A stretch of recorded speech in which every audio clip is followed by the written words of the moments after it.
அமைச்சர் செந்தில் பாலாஜி மீண்டும் சிறைக்கு செல்வார் என பாஜக மூத்த தலைவர் எச். ராஜா செய்தியாளர் சந்திப்பில் தெரிவித்துள்ளார்.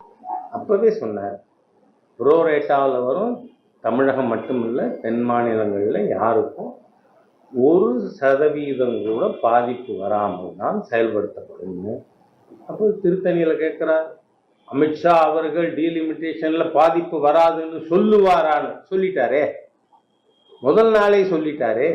ஆகவே ஒரு பொய், புனைச்சுருட்டு, தகுடுதித்தம், மோசடி, இதை மூலதனமாக வச்சுட்டு ஒரு ஆட்சியாங்க. முதல்ல நீங்க பதில் சொல்லுங்க சார். பாட்டிலுக்கு 10 ரூபா, உங்க மந்திரிக்கு 10 ரூபா மந்திரின்னு பேர் இருக்கு.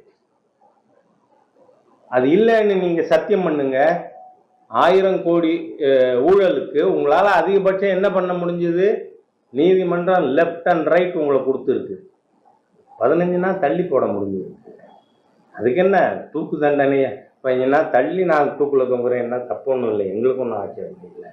இந்த 10 ரூபா மந்திரி திருப்பியும் ஜெயிலுக்கு போகிற நாள் ஒன்றும் எட்டி இல்லை. அதில் இடி 5000 பக்க அறிக்கை கொடுத்திருப்பதாக நமக்கு சப்மிட் பண்ணியிருக்காங்கன்னு தகவல் தான். அதில் சிஎம்ஏ இண்டிக்ட் ஆகியிருக்காருங்கிறாங்க. வி டோன்ட் நோ தமிழகத்தின் கெஜ்ரிவால் வெளில வருமா, புரியலை. ஆகவே தமிழகத்தில் ஊழல்,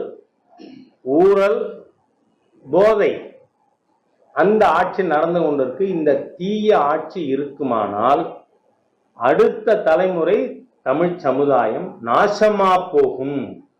ஏனென்றால் நான் தரவுகளின் அடிப்படையில் சொல்றேன்.